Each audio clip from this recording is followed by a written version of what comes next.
Healthy at Home webinar. Very happy to be doing this. We have lots of good options for you guys. Let's see. Can you still see my screen? It still says Healthy at Home webinar. Okay, great. Thank you.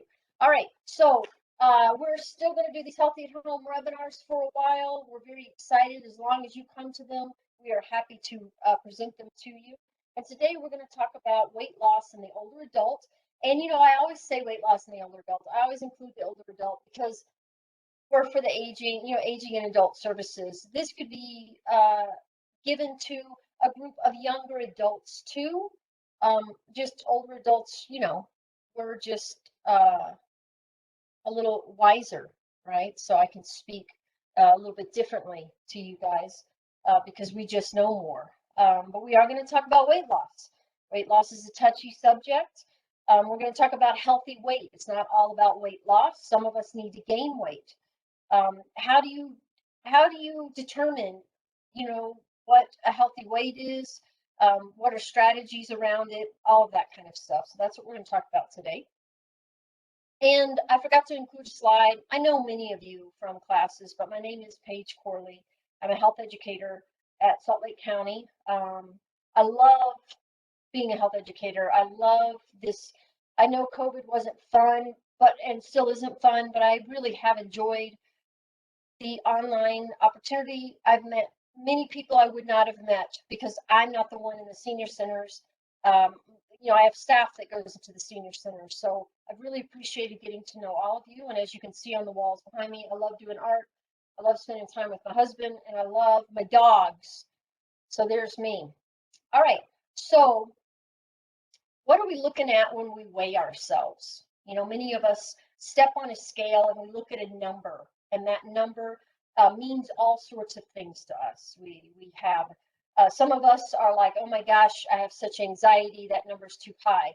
Other people are, I have anxiety because it's too low. Other people are, I don't really know what that number necessarily represents. And that's really what we're going to talk about today.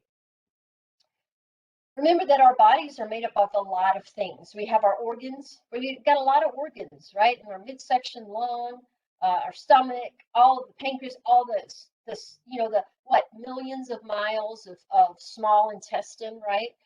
And that stuff weighs. It weighs. It has weight to it. Our bones weigh. You know, bone mass density. It's one of the things that we look to achieve is having strong bones, and strong bones come with weight. If you think about if you were to take out all your organs and all your skin and all your muscles and everything but your bones, it would still weigh a lot. It's not like your bones are super light. We're also made up a lot of water, right? And we all know water is heavy. Remember, a gallon of water is 8 pounds. So water weighs something, and then blood. And I include blood. I know blood is a lot of water, but we need to remember that we definitely have a lot of blood in our bodies as well. So our bodies are made up of a lot of different things. Most of us think of these two things, and most of us really only think of fat tissue. But we also are made up of muscle, and we're going to go into the weight of muscle versus the weight of fat. I mean, everything weighs the same, right? A pound is a pound is a pound, but there are different representations of that pound, and I think that is something that you can really see when you're looking at muscle and fat tissue. But these are the things when you step on a scale, again, that most people think of. We don't think of, oh, I have that I mean, I've gained 2 pounds, I must have to go to the bathroom, or I've lost 5 pounds, maybe I'm underhydrated. You know, we usually equate that directly with fat. And that's a generalization. I know some of you don't do that. Sometimes when we lose when we lose weight, we've actually lost muscle tissue, which is not what we want to do. So that's why we really want to think about our bodies and what they're made of and what each thing is and how important it is. So let's talk about fat for a second. And just so you know, my notes are here when I look here. And I have another screen over here where your pictures are. So when I look over here, I'm just kind of looking at your pictures every once in a while to make sure I haven't lost you. So let's talk about fat. Fat is really important. You know, we need fat on our bodies. And how does our body benefit from having fat? Big one is temperature regulation, right? So, you know, people who have lower body fat are often colder. That's not always the case, but that is sometimes the case. The less body fat, the colder you are. So you definitely don't want to be an Eskimo and have low body fat, right? You're going to be at a major disadvantage for temperature regulation. It helps to balance our hormones, helps to store our vitamins. It helps our metabolism, believe it or not, right? You want a healthy metabolism, you need to have that body fat on you, and it balances our blood sugar. All super important things that fat does for us. But you don't, you know, fat is so vilified.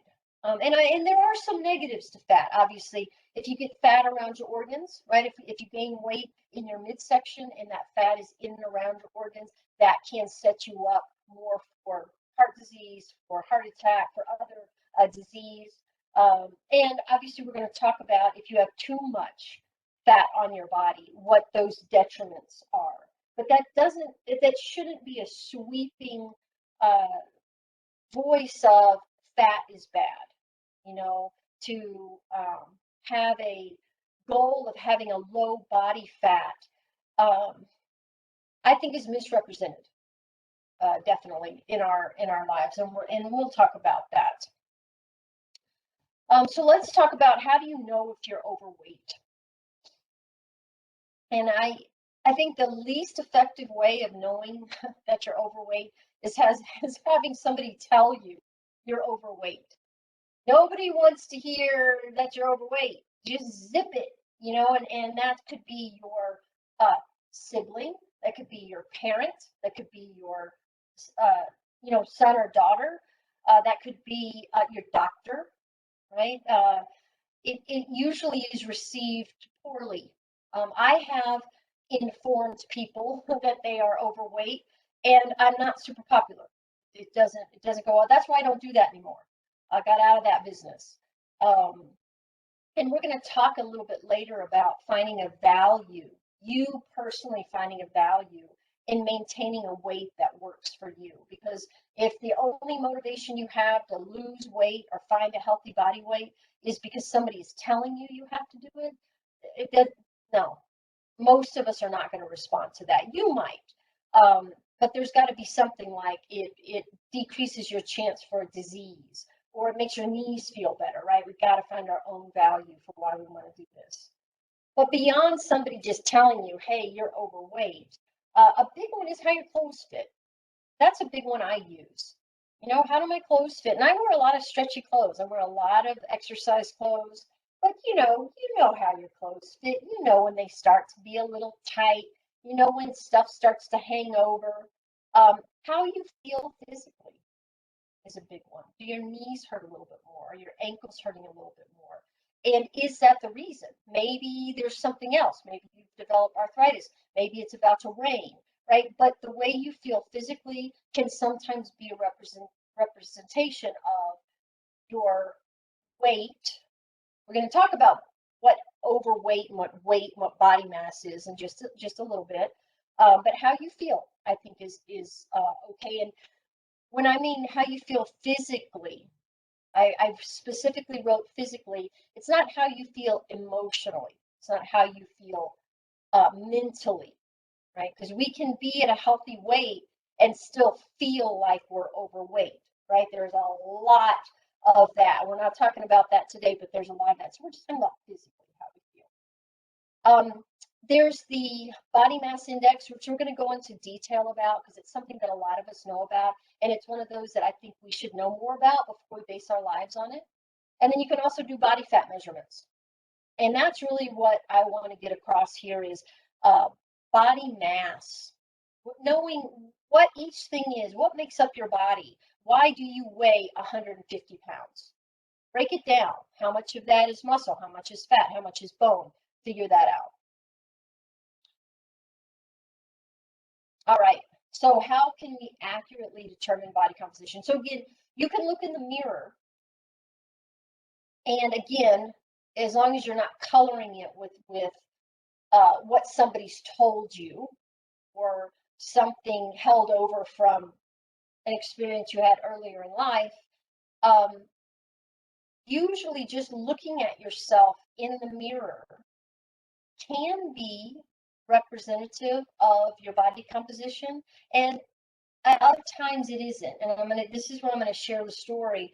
I used to work at a weight loss facility down in St. George, Utah, and it was a resort, and people came specifically there to lose weight.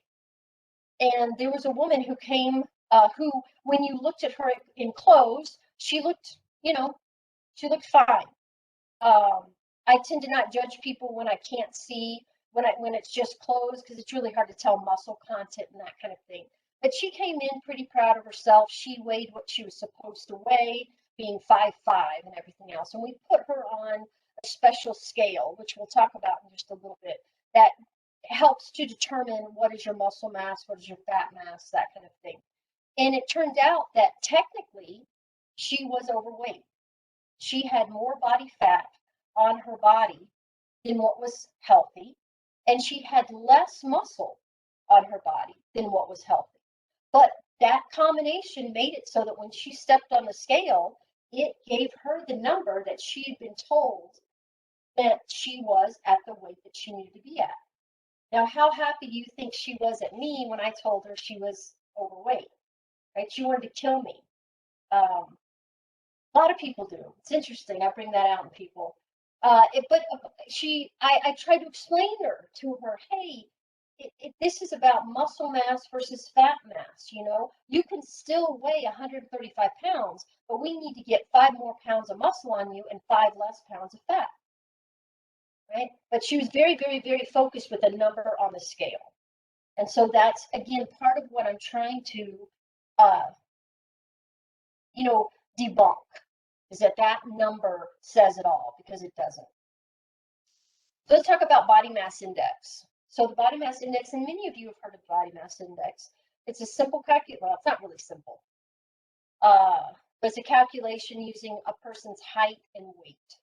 And here's the calculation of it. There's where it says simple. It's not simple. It is your weight in kilograms. You have to convert your weight from pounds to kilograms, unless you know what your weight is in kilograms, divided by your height in meters squared. That's not simple. This person's crazy. That's very complicated. But the good thing is there's tons of calculators online that will do this for you. So you have to convert not only your weight to kilograms, but your height in feet and inches, if you use that, to meters, and you got to square that and then divide it. Okay, and that's going to give you your BMI. So they're basically saying if you're a certain height, you should weigh a certain amount, which we know right away, right? There's trouble. There's trouble with that. So technically, a BMI of 25 or more is overweight. And our healthy range, and again, I am using major quote fingers on all this stuff. The healthy range is 18.5 to 24.9. So I put an example here. A person who's 5'5", 5'5", and 140 pounds is at 23.3. So they fall in that healthy weight range. So what are we missing with that calculation? That lady at the weight loss resort, right? She probably fell right on in that body mass index that told her you are healthy range. But what it didn't tell her is your healthy range because you don't have muscle, but you have more fat. So this is a very incomplete way of determining your healthy body weight, I think. I used a BMI. You can Google body mass index calculator, Google BMI calculator, and you'll get a ton. I use the one at the NIH.gov. I like that site. I go to it a lot. So, but most of them are going to be very accurate. And then you don't have to convert anything. You put in your height, you put in your weight, and it tells you what your BMI is. And the BMI is cookie cutterish, right? Not all 5'5" people who weigh 135 pounds or 170 pounds are made up of the same things. Some have big bones, some have small bones, some have a lot of muscle, some have a little muscle, some have a lot of fat, some have a little fat, right? That's very cookie cutter. So the problem is insurance uses BMI a lot. Insurance, your doctor, the medical profession, at least they used to. They might not now. But I don't know, last time when I go to my doctor, and I really like my doctor, I step on a regular scale and it tells them how much I weigh. It doesn't represent how much body fat I have versus how much muscle I have. It just says you weigh this amount, and they take it down. And maybe she says, hey, your weight's going up. But there's no question of, have you gained muscle? Or have you gained fat? Or how do you feel? Right? Which should be a follow-up question. She probably would ask that. She's a good doctor. All right, so let's talk about body mass. And that's really what I would like to use. You know how I try not to say exercise, and I try to say movement because people turn off when I say exercise. I like to refer to my weight as body mass. You know, not how much do I weigh, but what's my body mass? What is my body made of? And that will give me a much better representation of if I need to lose body fat, gain muscle, that kind of thing. Am I underhydrated? All those kind of things. So let's talk about it. Maybe you guys have seen this picture before. You know, depending on if you're watching TV and what you're watching, when Oprah lost all that body fat back in, I don't know when that was. She brought out her wagon with her 50 pounds of fat in it. And that was eye-opening. I wasn't into fitness at that point, or I wasn't into, I don't know what. But I remember being like, wow, okay, that's interesting. And the reason that I show this is you often hear that muscle weighs more than fat. And obviously that's not true. Everything weighs, a pound weighs the same. Whether it's made up of pennies or quarters, it's still a pound of coins, right? Even if some are bigger and some are smaller. And it's the same with muscle. 5 pounds of muscle weighs 5 pounds, as does 5 pounds of fat. But you can see in the picture, 5 pounds of fat takes up a lot more room than 5 pounds of muscle. So if I have an extra 5 pounds of fat on my body, I'm going to feel it in my clothes quicker than if I gain 5 pounds of muscle. Hopefully that makes sense to you. You know, sometimes I remember this well, and I mean, I still run into it, but not as much. But when I was at the weight loss facility, and when I would do personal training, people would start weight training, resistance training, and they would say, my waist is getting bigger, I'm gaining weight. It's like, well, you probably are. You're probably gaining muscle, and muscle weighs something, and that's not bad. But they're like, I don't want to see that number on the scale go up. That's very upsetting to me. And I'm like, well, okay, we can work on the fat loss if you need to lose fat, but we need to talk about this because this is a bigger picture. So again, knowing that, you know, you got to kind of know that there's different things in your body that take up certain amounts of space on your body when it's on there, whether it's that body fat or the muscle. So this is a good example of BMI. So someone like me, I'm 5 feet tall. I have a pretty good amount of muscle on me, especially for someone my age. So technically by BMI, I'm probably close to being overweight. And if I didn't know as much as I do, I might be upset about that. I might look at that BMI and think, oh my God, you know, I'm close to that overweight range. But I don't. I look at myself and I say, I have more fat, I have more muscle on me, so I weigh more with gravity, but I'm still healthy. And the way I can tell that is I go by my clothes. So you kind of have to learn your body. What is it made of? How does it feel? When you start working out, if you gain a little weight, why are you gaining that weight? If you starve yourself and you lose weight, a lot of times what you're losing is muscle. You're not losing fat. So then you become that under-muscled, over-fat person. And this is where it becomes a little more important for us older folk, is we don't have the muscle gamble. We can't lose muscle because our body is naturally losing muscle anyway, slowly, but it's naturally losing it. And what we don't want to do is give it the excuse to further lose the muscle. Because remember, muscle is equals independence, right? Our ability to stand up and sit down and walk and move. We need muscle. And also, muscle doesn't have to be big and bulky. Strength can come at the neurological level. This is new with research, and it's wonderful that you don't have to look like a bodybuilder to have strength that is incredibly functional. And so that's another thing I hear a lot from women. I know that's a gross generalization. So if you don't believe this, I completely understand that that's a generalization. But women very worried about getting bulky. And the reality is, if you're over 50, you're not going to get bulky unless you're doing some extra drugs. And you can also become very strong without gaining that mass. That has been shown. But we want muscle, right? We want muscle in our body. We want to have that balance between muscle and fat. So with that, how do you determine your fat percentage? And many of you are already aware of these things. And I've just put pictures.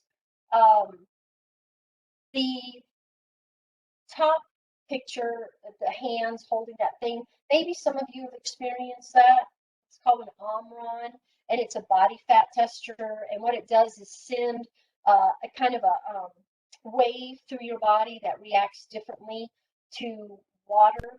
And so muscle has less water than fat. So theoretically, that's what it's going by. And it will tell you what your body fat percentage is. Those are not super accurate, but they're a good ballpark. If you are bloated and you are retaining water, it's going to tell you that you have more fat than you actually do. If you are underhydrated, which so many people actually are underhydrated because they won't drink water, it's going to show that you have a lower body fat than you actually have. But in general, it's not bad. It's not a bad kind of, it's better than stepping on a scale as far as looking at what is your body made of, what's your body composition. In the lower left-hand corner, the picture is a scale that does both. And I don't know if you can make that out, but you've got a place where you stand on it and you hold something. And that's even more accurate because it does your legs and your arms, right? And you can get those now. They're not super expensive. I have one of those scales in my home. I rarely do the body fat anymore because you just get to where you kind of know.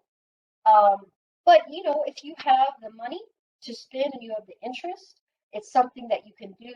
Your doctor might have one. University of Utah probably always wants to test people, right?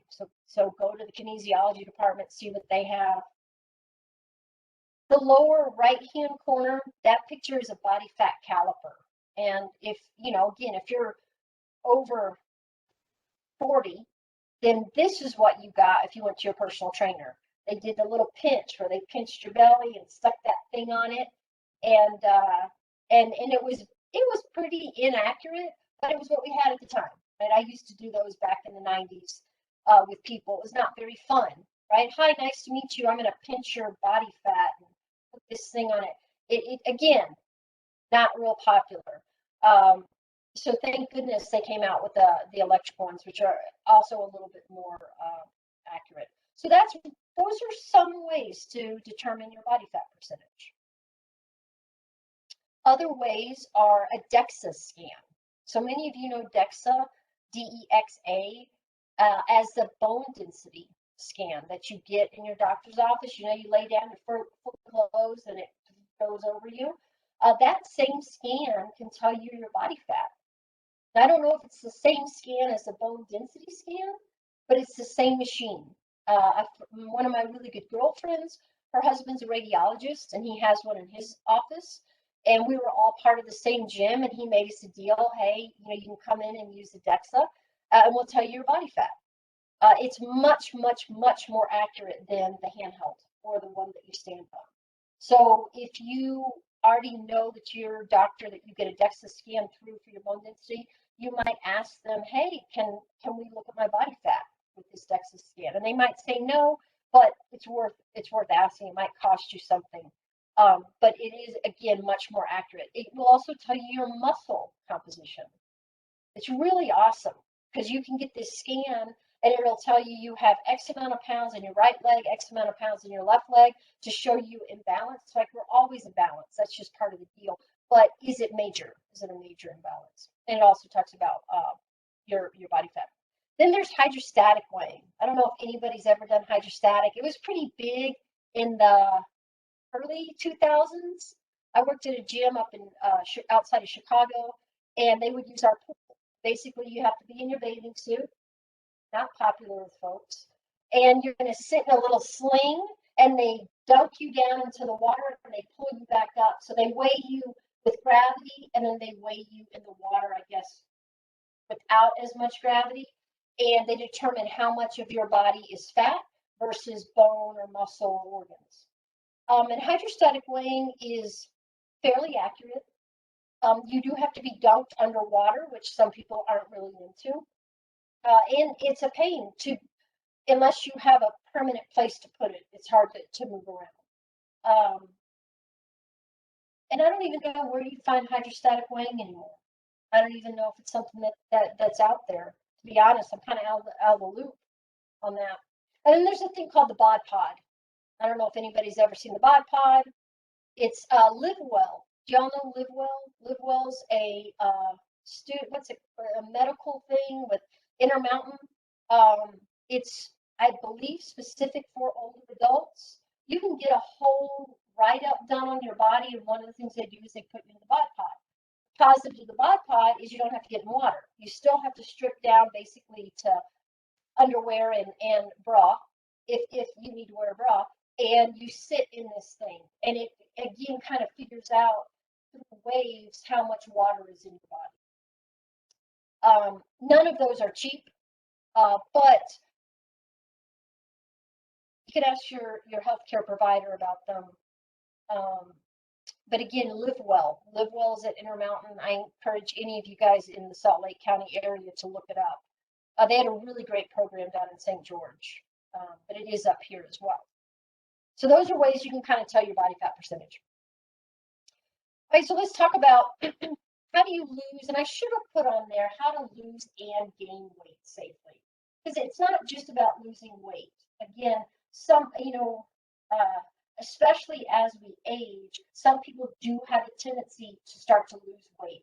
And really, a lot of times, they're losing body fat, but they're really losing muscle, right? So, and that's a problem, is you have people who are in their 70s, they're starting to lose weight, and they think, I need to eat more. I need more calories. Where really what they might need is more resistance training. And they need to put muscle on their body so that they gain weight through muscle, not through body fat, right? Maybe they're at 25% body fat, and that's good and healthy. They don't need to gain 5 pounds and go to 30% body fat, right? That's in the wrong direction. We want to gain 5 pounds through resistance training. So losing or gaining weight is slow and steady. It's not any weight loss, and y'all have heard this, any weight loss routine that you choose to go through, and if it guarantees X amount of time, it most likely is not something that is sustainable. And that's the name of the game, right? Sustainability. And we're going to talk about each one of these more in depth. Use charts as generic guidelines. Use those BMI charts as generic guidelines. Use those height, weight, age as just an idea. You throw it out there. You're 70 and you're 5'7" and you weigh 185, and it tells you that you're 10 pounds, you're in the range where you need to be, or you're 10 pounds over, you're 10 pounds under. Don't live your life by that. But you can write it down, but don't live your life by it because it's generic. And we're not generic. We're all very, very individual bodies. The best way to lose, gain, maintain weight is a combination of healthy eating and exercise. It just is. You know, I know there's a billion-dollar industry trying to figure out a way that we can be healthy but not eat healthy and not exercise. Oh, it makes me so angry. It's not that complicated. It's not simple, but it's not that complicated. But that is the best way. If you know that you're eating healthy, that you're moving your body, and your body still has more weight than what your doctor's telling you it should, I don't know. I trust my body on that one. You know, I really look at, am I eating more calories, even though they're good calories, than I'm burning? That's when I get into that whole thing of, but most people aren't just eating good calories. They're eating a lot of calories that are kind of crappy. So we need to get rid of those. I was just reading an article about weight gain in processed foods. There's a very small study, but there's definitely a link between folks who ate ultra-processed foods. Not only did they gain weight, they ate more, probably because there were no nutrients in the food they were eating, right? So you don't get as full. But healthy eating and exercise. And be open-minded to what healthy weight is for you.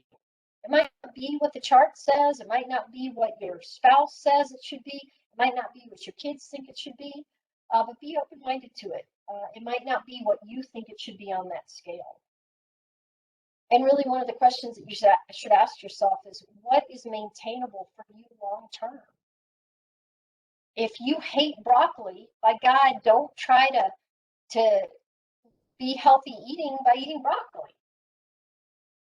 Find something else, right?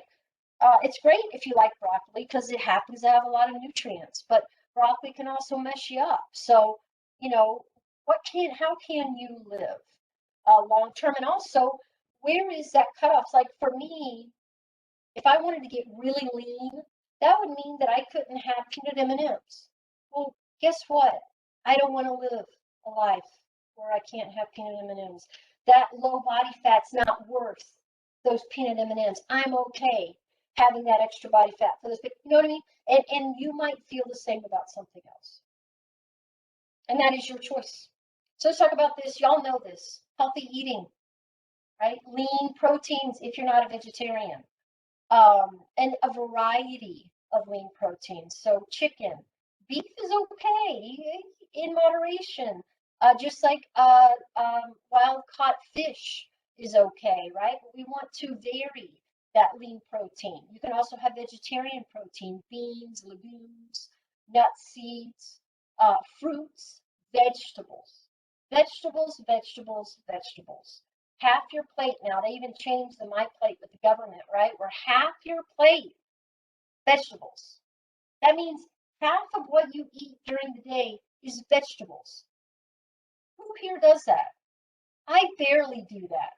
And I eat a lot of vegetables, a lot. It's hard to do. But, you know, that's what healthy eating is getting those veggies in and the fruits. So we've seen this, right? We know this. Minimize your sugar, minimize your processed foods, maximize your healthy proteins, your healthy fats, your fruits and vegetables. Again, simple, not easy, not an easy thing to do. It is hard. Exercise, movement, strength training, cardiovascular training, not just cardio. Back in the 90s, if you wanted to lose weight, you starved yourself and you did an hour's worth of cardio a day. I don't know if anybody else remembers that, but I do. It's still in my head. I have to fight that because that's what was put into my brain. But really, the best way to keep your body healthy is a mix of strength training and cardiovascular training, whether that be interval training, right? Or if you only have an hour to spend exercising, don't spend 45 minutes doing cardio and only 15 minutes doing strength. Have it be more 50-50. Strength is super important, and that's where being older does make a difference. It does become more important after 50. It becomes even more important after 60. It becomes even more important after 70 and 80 and 90. The strength training is super, super important. That's how we keep healthy weight on our body. All right, let's talk about the slow and steady.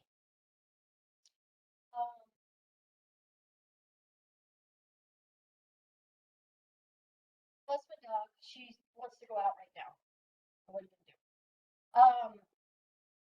First, and I think super most important, is determine why you personally value maintaining a healthy weight. You know, what does having a healthy weight uh, facilitate in your life? So, for example, for me, why I like having a healthy body mass, why I like having a healthy mix between muscle and body fat is, one, my clothes fit the way that I want them to fit. And two, when I go out and exercise, I feel good exercising. My knees don't hurt after a 2-mile run. My body doesn't feel heavy. And there's a sweet spot for me. And I really value that sweet spot. So that's why I try to stay there, because it feels good to me. Your value might be something different. You might want to be able to bend over without having a whole bunch of discomfort in your belly. Maybe it's that you want to be able to get on the ground and get back up. Maybe it's that your blood draw is better when you maintain a healthy weight. You feel like you're decreasing your chances for disease, right? What is it that you value? And I steer you away from how you look, right? I mean, I know we all have a certain amount of that in us, and there's nothing wrong with that. But I don't like when that's the only thing driving, because it's thin, right? It's not a really thick value. So think about it for yourself. Weight loss should never consist of starving yourself or excessive exercise. It just shouldn't. You should be able to eat your calories. You should make the majority of them healthy, and you should exercise and move, but it should by no means consume you, unless that's something you like doing. That's different. Like, I like exercising, so to do an hour and a half is no big deal to me, but I'm not doing it simply because I feel like I have to. That's excessive. I'm being excessive because I enjoy it, not because I feel like that's the only way that I can maintain my weight. It really should be something that you can do and live your life. No cleanses or extreme diets. Cleanses hurt me. I mean, if you're doing it for a spiritual reason, great. You know what I mean? But cleanses are not maintainable for, it's kind of like fasting. If you're doing it for a religious reason, or you're doing it to regulate your hormones, that's another thing. But if you're doing it simply to starve yourself, it's not something that we can sustain.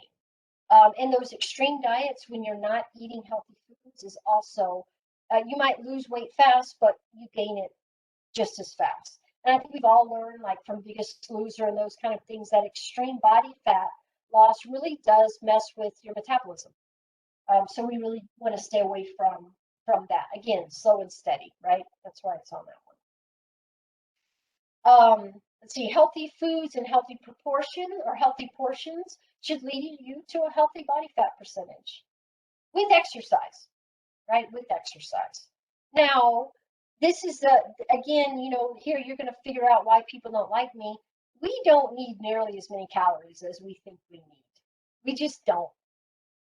Even if you're exercising all the time, I exercise a lot.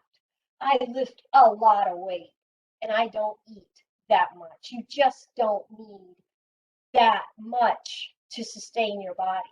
What you need is good nutrients.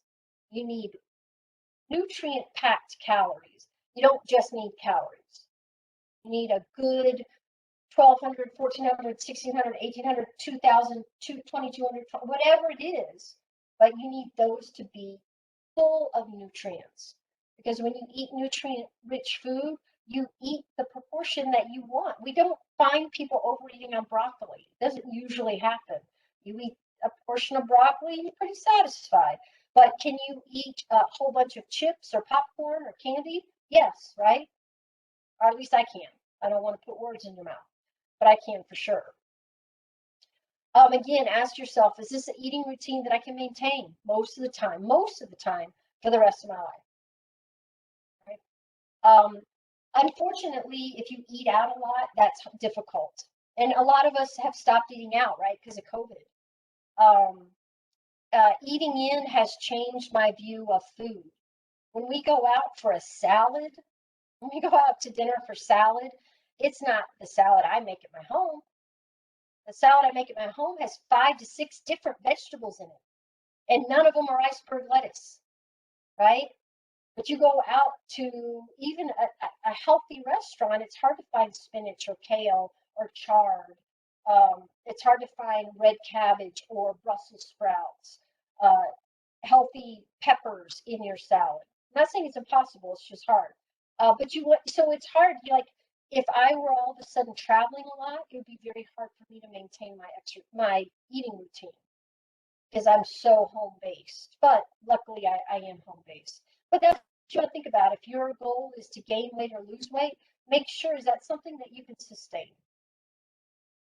And again, don't expect major gain or major loss. Health settles in. Health is subtle. It's not quick. It's like happiness, right? Happiness, you can't chase after it. You got to sit down and let it come to you. And that's the same thing with being healthy. You got to make those little tweaks in your life so that it comes around. And health might not look the way you think it would look. I came across, and I wanted to share it, but it didn't feel right too. But I'm on a lot of fitness websites and informative educational fitness websites, and they have this picture representation of 5% body fat, 10% body fat, 15% body fat, 20, 25, 30, 35, 40. And it had pictures of men and women in bathing suits. And it was very interesting that 30% body fat is probably not what you think it is. 30% body fat is pretty healthy. It's not, you don't have to be 10% body fat to be healthy.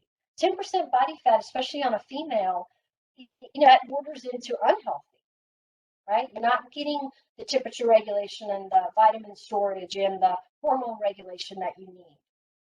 So you might, as we all know, right? TV, magazines, all these different things, the Olympics, right? When we watch, if you stumble across like the CrossFit Games, those are athletes at the peak of performance. They don't walk around looking like that, but that's the only time we see them. So we have a really skewed view of what fit looks like. That's kind of a ultra fit athlete, professional. That's not a fit person like you and me out in the world. So, maybe I'll share that sometime. It was interesting for sure. So just know, you might be healthy. You might not look the way you think you're going to look, but you're healthy. And right, that's really the name of the game, is being healthy, feeling good, wearing the clothes you want, being able to do the things that you want to do, getting a decent blood draw when you go to the doctor, all those things kind of go into it. So with that, thank you for listening. Next week's webinar, I am going to be giving as well, and it's about ankle mobility, the ankle joint. We're going to explore the ankle joint, why it's so important to stay mobile at our ankle joint, what we can do to keep that mobility, because it's something that we do lose, especially as we age. And also with that, I would love to open it up to questions and comments if you have them. Paige, awesome as usual. And I just wanted to remind everyone that Harmon's woman, Megan, is really good about nutritional counseling. And if so anybody wanted to lose weight or gain weight, Salt Lake County Department of Aging has a relationship with her, and she's very good. And she will meet with you virtually on a counseling session, and then she'll help you with a plan that you want to put into place. So Paige, do you have her email handy or her contact, or do you want it? I don't have it. Allison, if you have it, you can put it in the chat. Oh gosh, that takes me a half hour. Okay, well, forget that. Can I forward it? If I forward it to you right now, you can. Yeah, you can. It's very true. Thank you, Allison. A registered dietitian is now what personal trainers used to be. If you want to spend your money on health, forget the person who's going to help you work out. I mean, don't forget me, But forget that. Spend your money on a registered dietitian. Make sure that registered dietitian has your lifestyle in mind. If you're athletic, go to a registered dietitian. It's like anything, right? If you want to be active, go to a healthcare professional that's going to encourage you to be active. If you want to rehab your ankle, go to a personal physical therapist who's active. Make sure they value the same things. But Harmon's is awesome that way. And they do have good RDs. And I do really like Megan. She gave a talk for us and it was very good. And it's free. It's not a free. cost. It's not a cost thing. I mean, she meets with you once and then she gives you goals for whatever you want to work on. And then she'll meet with you again virtually, like on Zoom or something. Yep, it is good. And that's not just here in Salt Lake City. A lot of grocery stores have them now. Natural Grocers is another one, but they don't currently have one here in Salt Lake City. Any other thoughts out there? Questions? Yes. Oh, Linda. Yes, I saw that you raised your hand. Sorry about that. What you got, Linda? No worries. Hey, so Zumba classes, they're considered more cardio than weight, aren't they? Yeah, but they're so fun. You know. I know. Yes. Yes, they are. They are considered more cardio. I would never, ever discourage somebody from taking Zumba. If you love Zumba, take Zumba. Just try to find time to do some weight training outside of Zumba. Zumba is food for the soul, man. That's fun stuff. So again, if that's I mean, it's all relative. Person who takes Zumba on a regular basis is still way better off than someone who doesn't take Zumba and doesn't do weight training. You know what I mean? Anything is better than nothing. But again, as we age, that resistance training becomes super important. It just really does. There's Megan's email. I just put it in the chat. You can cut and paste it. Oh, and Vicky, dang it, you're so quick. Never mind. Good job. Thank you. But yeah, Zumba is cardio, but it's good cardio. And again, if you love playing tennis, here's a good example of biking. People love biking. Biking's great. If it feeds your soul, do it. Does it do a lot for your muscle content in your legs? Yeah. In your upper body? No. If you love running, you know what's bad for a runner? Muscle. You know why? Because it weighs you down. Have you ever seen a muscular marathoner? They might be low body fat. You might be able to see their muscle, but they actually have very low muscle content because it doesn't work with running. Mm-hmm. So again, you got to balance all that stuff out.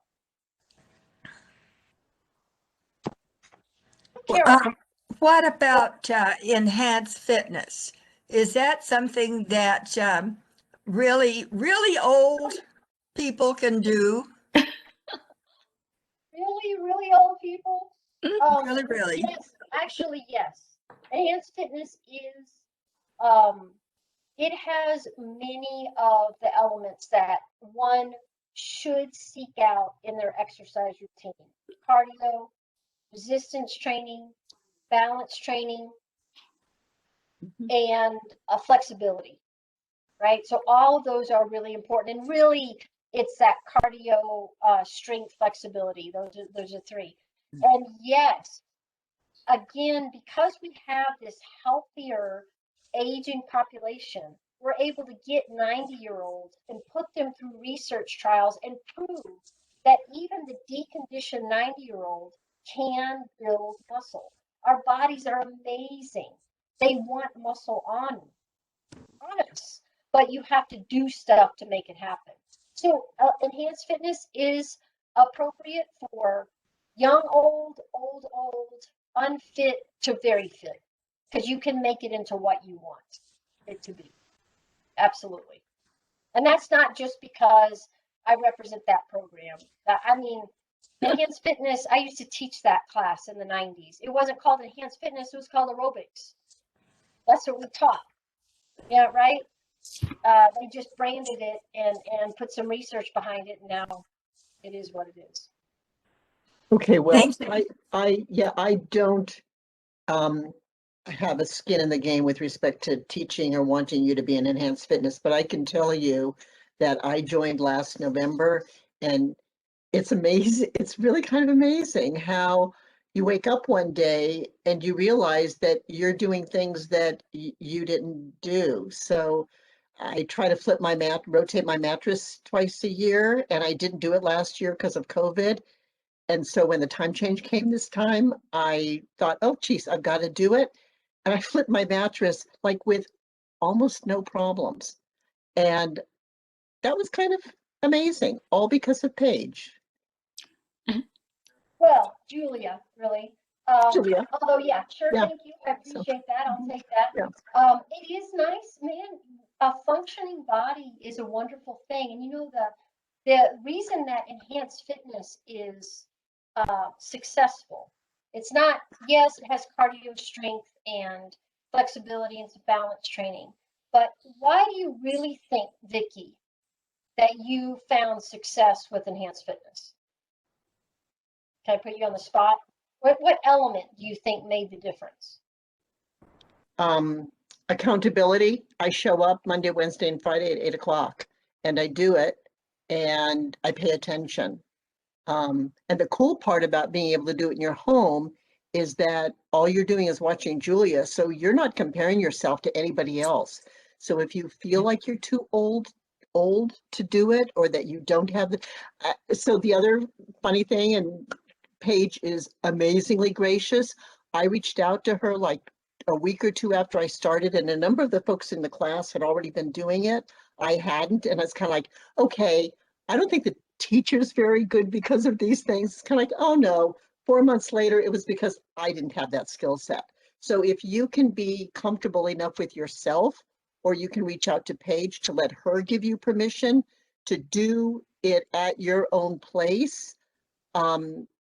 that's what makes it work. So if you can't stick your hands in the air for the whole whatever Julia does, then you bring them down until one day you can. Is that what you wanted me to say, Yeah, Paige? that's it. Yes. And the key thing is she does it Monday, Wednesday, and Friday. And that's the difference. Is a big part of enhanced fitness is you have to go, right? If you don't come for like 3 times in a row, I take your name off of that email list, right? You need to come because that's part of it, is consistency. And that's the hardest part, right? Is consistency, because it's really easy to say, oh, that's more important, or that's more important. And really what you're saying is that's more important than my health. They're more important than how I feel. And that's not the case, right? Our health and how we feel and how we function is incredibly important. And we don't have to do it a ton, 3 times a week, 1 hour a day, right? So you don't have to, I mean, really, we want to do it more than that. We want to do it every day. But we're assuming that you're active every day. But it's that it's prescribed 3 days a week. It's that you do it, right? You do it. You actually move your body, and that's what makes the difference. But it is a great feeling. Independence is a wonderful feeling. I remember it as a young kid, and exercise is always what I accounted it to, was my ability to stay small, was jacked, man. That's a muscle. I could play with anybody and felt good. So that's the feeling that I feel with exercise. And now I equate it to carrying groceries, flipping mattresses, sitting down on the toilet, standing back up. You know, it's changed a little bit, but same thing. Same thing.